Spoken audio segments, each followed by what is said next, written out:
বন্যার জল যতটা ভয়ঙ্কর হতে পারে তার চেয়েও ভয়ঙ্কর সেই মুহূর্ত যখন একজন মানুষ নিজের জীবন বাঁচানোর জন্য আর কোনো পথ খুঁজে পান না। অসমের ভয়াবহ বন্যায় এমনই এক দৃশ্য যেন নতুন করে মনে করিয়ে দিল মানবিকতার কোনো ভাষা নেই, আর ভালোবাসার কোনো ধর্ম বা জাত নেই। চারিদিকে শুধু জল আর জল, ঘরবাড়ি ডুবে গিয়েছে, রাস্তা হারিয়ে গিয়েছে, মানুষ নিজের পরিচিত জায়গা ছেড়ে নিরাপদ আশ্রয়ের খোঁজে ছুটে চলেছেন। প্রকৃতির সেই ভয়ঙ্কর রূপের মাঝেই দেখা গেল এক অবিশ্বাস্য দৃশ্য। একটি বন্য হাতি, যে প্রাণীটিকে আমরা সাধারণত ভয় পাই, সেই হাতিই যেন এই কঠিন সময়ে মানুষের পাশে দাঁড়ানোর এক অসাধারণ প্রতীক হয়ে উঠল।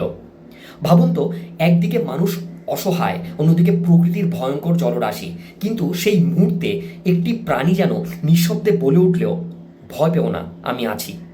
হাতিটি কথা বলতে পারে না, মানুষের মতো নিজের অনুভূতি প্রকাশ করতে পারে না, কিন্তু তার আচরণ যেন চোখের সামনে তুলে ধরল এমন এক সত্য, জীবনের মূল্য শুধু মানুষের কাছে নয়, প্রকৃতির কাছেও অনেক মূল্যবান।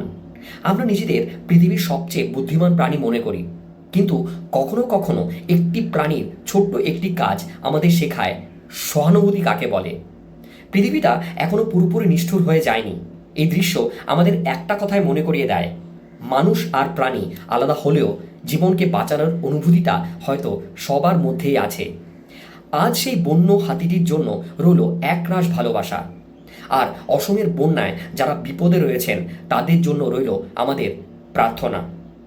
মানুষ বাঁচুক, প্রাণী বাঁচুক, প্রকৃতি বাঁচুক, এই পৃথিবীটা সবার জন্য সুন্দর হয়ে উঠুক।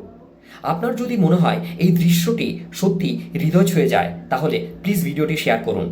আর এরকম আরও ইমোশনাল গল্প পেতে সবজান্তা অরিজিনালসকে সাবস্ক্রাইব করে আমাদের পাশে থাকুন। Thank you.